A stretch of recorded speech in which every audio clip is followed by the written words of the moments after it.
बेताल कथा निष्पक्ष निर्णय कहानी को लाइक करें, शेयर करें और हमारे चैनल कथा कहानी को सब्सक्राइब करके बेल आइकन का बटन दबा दें।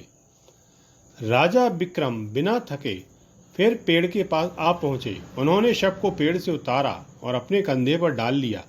फिर वे पलटकर शमशान की ओर चल पड़े। तब शव में छुपकर बैठा बेताल बोल पड़ा, राजा विक्रम, मैं यह नहीं समझ पा रहा कि रात में इस समय तुम यहाँ क्यों घूम रहे हो। सकता है तुम न्याय करने का भरसक प्रयास कर रहे हो। कुछ लोग अपनों के और दूसरों के बारे में फैसला करते समय अलग अलग कसौटी अपनाते हैं। मैं तुम्हें आदित्य राज नामक एक राजा की कहानी सुनाता हूँ कि वह अपने लोगों के अपराधों पर कैसे औरों के अपराधों से भिन्न तरीके से निर्णय करता था। इसे सुनकर हो सकता है तुम न्याय के संदर्भ में खुद अपनी निष्पक्षता का भी आकलन कर सको। इसे सुनो, इससे तुम अपनी थकान भूल जाओगे। इतना कहकर बेताल कहानी सुनाने लगा। शिखरपुरी राज्य के राजा आदित्य राज एक न्यायशील राजा थे।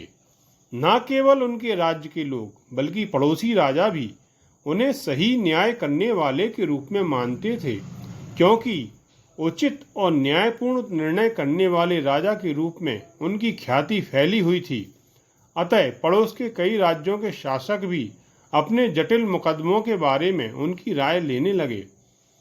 एक बार राजा आदित्य राज के दरबार में दो युवक न्याय की दुहाई देते हुए आए, जिनमें आपस में कोई विवाद हो गया था। उनमें से एक रत्न विभूषित नामक एक महत्वपूर्ण व्यापारी था, जबकि दूसरा काला रुद्र नामक एक चोर था। न्याय मांगने वालों को देखकर राजा आदित्य राज ने कहा, अपनी समस्या बताओ। काला रुद्र पहले बोला। उसने कहा, महाराज, मैं एक चोर हूँ। मुझे इस व्यापारी के घर चोरी करने का प्रयास करते समय पकड़ लिया गया था। मुझे उम्मीद थी कि यह मुझे दंड देगा, लेकिन इसकी बजाय इसने मुझे अपने घर में नौकरी करने का प्रस्ताव दिया। इससे मेरे लिए समस्या खड़ी हो गई। मेरा स्वभाव ऐसा है कि मुझे कीमती वस्तुएं चुराने की आदत है। यदि मैं इसके प्रस्ताव को स्वीकार कर लूं और फिर मुझसे इस भले आदमी के घर में कोई चोरी हो जाए तो मैं दोहरा जुर्म करूंगा। मैं इसके लिए काम नहीं करना चाहता। कृपया मुझे मेरे कृत्य के लिए उचित दंड दें। मेरे लिए यही उचित होगा। इसके बाद रत्न विभूषित की बारी आई। उसने कहा, महाराज, मैंने स्वयं इस चोर के मुंह से इसके विगत जीवन के बारे में सुना है। मुझे लगा कि यह अपनी गरीबी के कारण चोर बन गया। इस कारण मैंने इसे नौकरी का प्रस्ताव दिया, जिससे यह अपनी गरीबी से बाहर निकलकर जुर्म से दूर रह सके। लेकिन यह जहां चोरी करने गया था वहां काम करने से मना करता है। कृपया मुझे बताएं कि क्या मैंने इसे काम देकर कुछ गलत किया। मैं चाहूँगा कि यह मेरे लिए काम करके सुधरा हुआ जीवन व्यतीत करे। राजा इस मतभेद को सुनकर बहुत आश्चर्यचकित हुए। उन्होंने चोर से कहा, अपनी गलती सुधारने के लिए इस व्यापारी के घर पर 1 वर्ष तक बिना वेतन के काम करो। यही तुम्हारा दंड है। 1 वर्ष के बाद अपनी सेवाओं का उचित पारिश्रमिक लो और फिर सत्य के मार्ग पर चलो। सभी ने राजा के इस निर्णय का स्वागत किया। उन्हें लगा कि राजा ने न्यायपूर्वक एक उचित निर्णय दिया है। एक और अवसर पर रक्षकों ने 2 व्यक्तियों को राजा के समक्ष प्रस्तुत किया। उनमें से एक के हाथ बंधे हुए थे, जबकि दूसरा बुरी तरह घायल था और उसकी एक आंख से रक्त बह रहा था। पहले घायल बोला, महाराज, मेरा नाम निरंजन है। मैं आपके गुप्तचरों में से एक हूँ। यह व्यक्ति एक लुटेरा है। इसका नाम भीम है। यह जंगल से गुजरने वाले लोगों को लूट लेता है और इसका विरोध करने वालों को बुरी तरह घायल कर देता है। मैंने इस पर नज़र रखी। जब मैंने निकट जाकर इसे पकड़ने का प्रयास किया तो इसके गिरोह के सदस्यों ने मुझे पकड़कर घायल कर दिया। इस व्यक्ति ने मेरी आंख में क्रूरतापूर्वक चोट पहुंचाई, लेकिन हमारे सैनिक समय पर वहां पहुंच गए और उन्होंने इसके भागने से पहले इसे पकड़ लिया। कृपया इसे एक क्रूर लुटेरे के रूप में दंडित कीजिए। इतना कहकर वह चुप हो गया। फिर राजा ने पकड़े गए लुटेरे से अपनी सफाई देने को कहा। उसने कहा, महाराज, मैंने इस आदमी का रास्ता नहीं रोका। मैंने इसे लूटने का प्रयास नहीं किया। जब इसने मुझे पकड़ने का प्रयास किया तो मैंने आत्मरक्षा में इससे लड़ाई की, जिसमें वह घायल हो गया। इसके लिए मुझे जिम्मेदार नहीं ठहराया जा सकता। आप तो न्यायप्रिय राजा माने जाते हैं, कृपया न्याय करें। राजा ने एक क्षण में अपना निर्णय सुना दिया। उन्होंने आंख के बदले आंख का तरीका अपनाते हुए उसके क्रूर कार्य के बदले भीम की एक आंख निकाल देने का निर्णय सुनाया। दरबारियों ने फिर राजा के त्वरित और न्यायपूर्ण निर्णय की प्रशंसा की। उन्हें लगा कि इससे राज्य के मुजरिमों को सबक मिलेगा। कुछ समय के बाद अग्निहोत्र नाम का एक विद्वान दरबार में राजा से मिलने आया। वह बहुत परेशान और उद्वेलित था। उसके साथ एक नवयुवक भी था। युवक का दायां हाथ नहीं था और वह बहुत दुखी लगता था। अग्निहोत्र ने राजा से कहा, महाराज, यह मेरा पुत्र नीलकंठ है। यह गुरुकुल में आपके पुत्र अभिषिक्त का सहपाठी है। खड्ग चलाना सीखते समय आपके पुत्र की खड्ग से मेरे पुत्र का दायां हाथ कट गया। इससे हमारे परिवार को बहुत नुकसान और संताप हुआ है। आपके द्वारा पहले दिए गए आंख के बदले आंख के निर्णय के आधार पर कृपया आपके पुत्र का हाथ काटने का निर्णय दीजिए। मैं आपसे न्याय चाहता हूँ। इतना कहकर क्रोधित अग्निहोत्र राजा की ओर देखने लगा। राजा आदित्य राज ने अग्निहोत्र के अनुरोध को सुनकर कुछ देर विचार किया। दरबारी भी इस बारे में राजा के निर्णय को सुनने को बेताब थे और उनके यह सोचकर दिल तेजी से धड़क रहे थे कि पता नहीं अब क्या होने वाला है। फिर राजा आदित्य राज ने कहा, हे महान विद्वान, किसी विद्या का अभ्यास करते समय इस युवा और ऊर्जावान नवयुवक की बाहें का कट जाना निश्चय ही बेहद दुखद है। चाहे मेरे पुत्र ने ही इसे इस स्थिति में पहुंचाया हो, पर उसे उचित न्याय दिया जाएगा।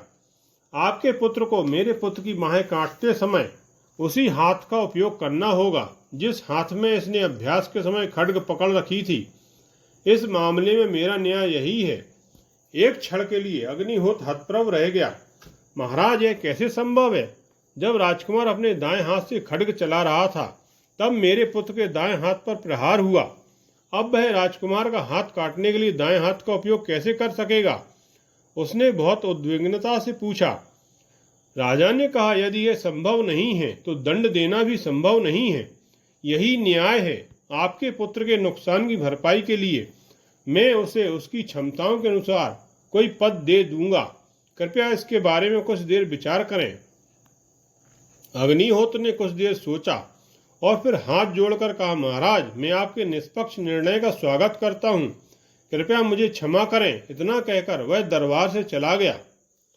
इतनी कहानी कहकर बेताल ने राजा विक्रम से पूछा, हे राजन, आदित्य राज के निर्णय विचित्र हैं और समरूप नहीं लगते।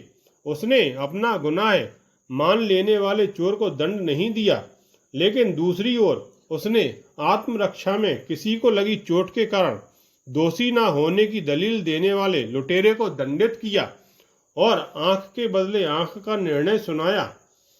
फिर भी जब आपने पुत्र को दंड देने की बात आई तो उसने उसी नियम को तोड़ मोड़ कर कह दिया कि घायल को दंड देने के लिए दुर्घटना में कट गए हाथ का ही उपयोग करना होगा और इस प्रकार अपने पुत्र को दंड से बचा लिया। इस प्रकार न्यायपूर्ण निर्णय देने के लिए प्रसिद्ध राजा आदित्य राज ने अपने पुत्र की बात आने पर न्याय से मुंह मोड़ लिया। क्या इससे उसके अपनों के प्रति पक्षपाती होने की झलक नहीं मिलती? लेकिन फिर भी अग्निहोत्र ने राजा के निर्णय को निष्पक्ष क्यों कहा? यद्यपि उस निर्णय से राजकुमार सजा से बच गया था, या इसका कोई और कारण था? यदि तुम मेरे प्रश्नों के उत्तर जानते हुए भी ना दोगे तो तुम्हारा सिर फटकर टुकड़े टुकड़े हो जाएगा। इस पर राजा विक्रम ने कहा, बेताल, काला रुद्र नामक चोर ने अपना गुनाह मान लिया था।